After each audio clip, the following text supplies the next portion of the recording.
വലിയ ഒരു സന്തോഷം. ലോക്സഭാ തെരഞ്ഞെടുപ്പിൽ എൻ്റെ സ്കൂളിൽ എന്ന് മാത്രമല്ല ഞാൻ പഠിച്ച ക്ലാസ്സുകളുടെ സ്ഥലത്ത് വോട്ട് ചെയ്യാൻ തവണ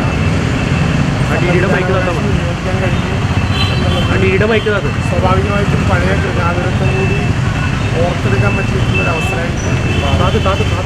ഞാനും VS സുനിൽകുമാറും എല്ലാം പഠിച്ച ഹൈസ്കൂളാണ്. ഇടതുപക്ഷ ജനാധിപത്യ മുന്നണിക്ക് അക്ഷരാർത്ഥത്തിൽ തരംഗം എന്ന് പറയപ്പെടുന്നതിനേക്കാൾ വലിയൊരു സ്ഥിതിവിശേഷം നിലനിൽക്കുന്ന തെരഞ്ഞെടുപ്പായി തെരഞ്ഞെടുപ്പ് മാറുകയും എന്നുള്ള ഒരു വലിയ ആത്മവിശ്വാസത്തിലേക്കാണ്.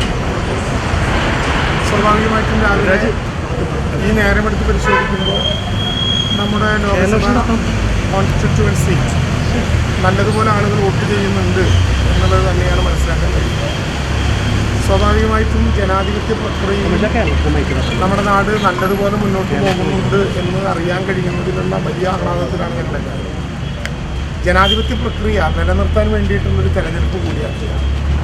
യഥാർത്ഥത്തിൽ ഇന്ത്യയുടെ ഭരണഘടന പ്രഖ്യാപിക്കുന്ന മതനിരപേക്ഷതയും അതോടൊപ്പം തന്നെയുള്ള ജനാധിപത്യവും ചോദ്യം ചെയ്യാൻ ശ്രമിക്കുന്ന ശക്തികൾക്കെതിരായി ജനാധിപത്യത്തിൻ്റെ പ്രക്രിയയെ പൂർണ്ണമായി ഉപയോഗപ്പെടുത്തിക്കൊണ്ട് രാജ്യം മുന്നോട്ട് പോകേണ്ട ഒരു നിർണായക തെരഞ്ഞെടുപ്പാണ് ഈ തെരഞ്ഞെടുപ്പ് എന്ന് തെരഞ്ഞെടുപ്പിൻ്റെ ആദ്യഘട്ടം മുതലേ ഞങ്ങൾ പറയുകയുണ്ടായി.